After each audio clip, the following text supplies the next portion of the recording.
1932 एक अन्याय की शुरुआत, एक अनशन, एक समझौता। 1932 कम्युनल अवार्ड की घोषणा। डॉक्टर आंबेडकर ने कहा यह अन्याय है। गांधी जी ने अनशन किया, क्या हुआ आगे? पूरी कहानी। ब्रिटिश सरकार ने 1932 में कम्युनल अवार्ड घोषित किया। भारत के अधिकांश नेता असंतुष्ट थे, डॉक्टर आंबेडकर भी नाराज हुए। 23 अगस्त 1932 को डॉक्टर आंबेडकर ने वक्तव्य दिया, यह अन्याय है, फेडरेशन इसे अस्वीकार करेगा। एक प्रमुख दैनिक ने टिप्पणी की, डॉक्टर आंबेडकर एमसी राजा से भी आगे बढ़कर सरकार के फैसले को ठुकरा रहे हैं। हाल ही में एक लेखक ने पूछा, जब इतना कम प्रतिनिधित्व मिला तो डॉक्टर आंबेडकर क्या सो गए थे? गांधी जी अनशन की धमकी दे रहे हैं। डॉक्टर आंबेडकर ने कहा, यह राजनीतिक अड़ंगा है, नैतिक युद्ध नहीं। अखबार ने इसे शोकजनक कहा। लंदन के न्यूज क्रॉनिकल ने लिखा, यह अछूतों पर बड़ा अन्याय है। गांधी जी की धमकी से कट्टर हिंदुओं पर गहरा असर। महिलाओं ने अछूतों के उद्धार का नाटक रचा। एमसी राजा सक्रिय थे। राउंड टेबल में आंबेडकर चुने गए। राजा को हार का एहसास हुआ। राजा कांग्रेस के प्रभाव में आए। शिमला में आंबेडकर पर हमला बोला, पृथक निर्वाचन क्यों? सर पीसी सेठना ने कहा, इस विवाद की चाबी आंबेडकर के हाथ में है। नई योजना पेश की गई। आंबेडकर ने कहा, जब तक गांधी जी योजना नहीं देंगे कुछ नहीं होगा। राजेंद्र प्रसाद ने हिंदुओं से अपील की। कलकत्ता में सभा हुई। 20 सितंबर से अछूतों के लिए मंदिर खोलने की अपील की गई। सवाल उठता है, 20 सितंबर से पहले मंदिर क्यों नहीं खोले गए? हिंदू ठेकेदारों की कुबुद्धि यही थी। राजा को लगा हिंदू विरोध से आंबेडकर अकेले नहीं टिक पाएंगे। वे हिंदू महासभा में शामिल हो गए। नासिक में रामकुंड सत्याग्रह। डॉक्टर आंबेडकर ने अछूतों को स्नान का अधिकार दिलाने का नेतृत्व किया। 1931 में दफा 144 लगी। सत्याग्रह रुक गया। आंबेडकर ने हाईकोर्ट अपील का रास्ता अपनाया। सामंतवाड़ी मुकदमा। 21 अछूतों पर हत्या का झूठा आरोप। आंबेडकर ने उनका पक्ष रखा। गांधी जी ने अनशन की तैयारी की। पूना पैक्ट की शुरुआत हुई। समझौते की कोशिशें तेज हुई। डॉक्टर आंबेडकर अपने नए मकान 3 मीनारे में मुकदमों के अध्ययन में तल्लीन थे। 3 मीनारे अब राजनीति का बड़ा केंद्र बन चुका था। नेता आते जाते रहते। ठक्कर बापा 3 मीनारे आए। आंबेडकर अध्ययन में थे। आधे घंटे बाद बात हुई। आंबेडकर ने ठक्कर बापा से कहा, गांधी जी योजना बताएं तब कुछ होगा। ठक्कर बापा वापस गए। 19 सितंबर को सावंतवाड़ी जाना था। जनता ने 3 मीनारें घेर ली। दौरा स्थगित हुआ। हिंदू घबरा उठे। गांधी जी की जान बचाना धार्मिक कर्तव्य बताया गया। हिंदू बेडौल बातें करने लगे। मंदिर और सार्वजनिक घाट खोलने का ढोंग रचा। बंबई सिटीजन्स इमरजेंसी कमेटी ने अपील की, हिंदुओं के साथ मिलकर भलाई सोचो।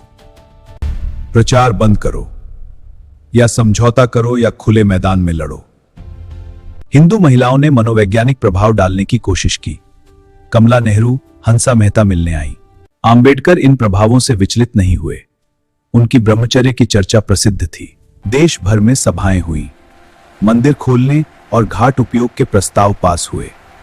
19 सितंबर 1932 को बंबई में अंतर्जातीय भोज हुआ। हिंदू और अछूत एक साथ खाए। मालवीय ने बंबई में सभा की। आंबेडकर और अन्य नेताओं में वाद विवाद हुआ। डॉक्टर मुंजे ने व्यक्तिगत रियायतें दी। आंबेडकर ने मुंह तोड़ जवाब दिया। सर पुरुषोत्तम ठाकुरदास प्रतिनिधिमंडल लेकर पूना गए। गांधी जी से 3 घंटे परामर्श किया। बंबई गवर्नर ने आंबेडकर को गणेश खिंड बुलाया। हाईकोर्ट जज पद पर चर्चा हुई। अछूतों की सभाओं में पृथक निर्वाचन की मांग हुई। गांधी जी के अनशन का विरोध किया। हिंदुओं ने धमकी दी। समझौता नाजायज था। आंबेडकर ने स्पष्ट कहा, आजादी से ही बात होगी। अछूतों का गांधी जी के अनशन के विरुद्ध घोर विरोध समस्त भारत में हो रहा था। उकटमांड और इलाहाबाद की सभाओं से यह निश्चित हो गया कि अछूत सिद्धांतों पर अडिग हैं। आंबेडकर अछूतों की चीत्कार और हिंदुओं की रोती शक्लों को देखते उनका मस्तिष्क दृढ़ रहा। 20 सितंबर 1932 को गांधी जी ने वक्तव्य दिया, मैं जन्म से सछूत हूं लेकिन इच्छा से अछूत हूं। गांधी जी ने कहा, अछूतों की उन्नति हिंदू सुधारकों के प्रचंड कार्य से होगी। गांधी जी ने कहा, यह अनशन धार्मिक और नैतिक है। अस्पृश्यता का जड़मूल नाश चाहता हूं। समझौता आज ही हो। हिंदू और अछूत सच्चे भ्रातृत्व से गले मिले। गांधी जी ने स्त्रियों से कहलवाया, मेरी जान आंबेडकर के हाथों में है। आंबेडकर ने कहा, मैंने मनुष्यता की पुकार सुनी। गांधी जी के प्राण बचाए। आंबेडकर और गांधी जी के बीच अंतिम चर्चा। पूना पैक्ट की शुरुआत हुई। समझौते की कोशिशें तेज हुई। आंबेडकर और गांधी जी के बीच चर्चा। पूना पैक्ट हुआ। अछूतों को संयुक्त निर्वाचन में आरक्षण मिला। 24 सितंबर 1932 को पूना पैक्ट पर हस्ताक्षर। अछूतों को संयुक्त निर्वाचन में आरक्षण मिला। पूना पैक्ट के बाद अछूतों को आरक्षण मिला। राजनीतिक प्रतिनिधित्व में सुधार हुआ। पूना पैक्ट की आलोचना हुई, लेकिन दीर्घकालिक प्रभाव सकारात्मक रहे। पूना पैक्ट ने दलितों के अधिकारों को मजबूत किया। यह भारतीय इतिहास का महत्वपूर्ण अध्याय है। डॉक्टर आंबेडकर के अविरल प्रयत्न से अछूतों को पृथक चुनाव प्राप्त हुआ था। पंजाब में अछूतों के लिए सरकार ने पहले कोई सीट नहीं दी थी। डॉक्टर आंबेडकर ने पंजाब के लिए लड़ा। पूना पैक्ट में 8 सीटें मिल सकी। डॉक्टर आंबेडकर ने सभी प्रांतों के लिए लड़कर ज्यादा सीटें रखवाई। आज अछूत एमएलए उन्हीं सीटों पर बने हैं जिन्हें आंबेडकर ने लड़कर रखवाया। आंबेडकर की जड़ पर गुठलियां मार रहे हैं। पूना पैक्ट को उनका पाप कहने को विवश हैं। बेचारे राव बहादुर एमसी राजा को भी हिंदू महासभा का सभापति नहीं चुना गया।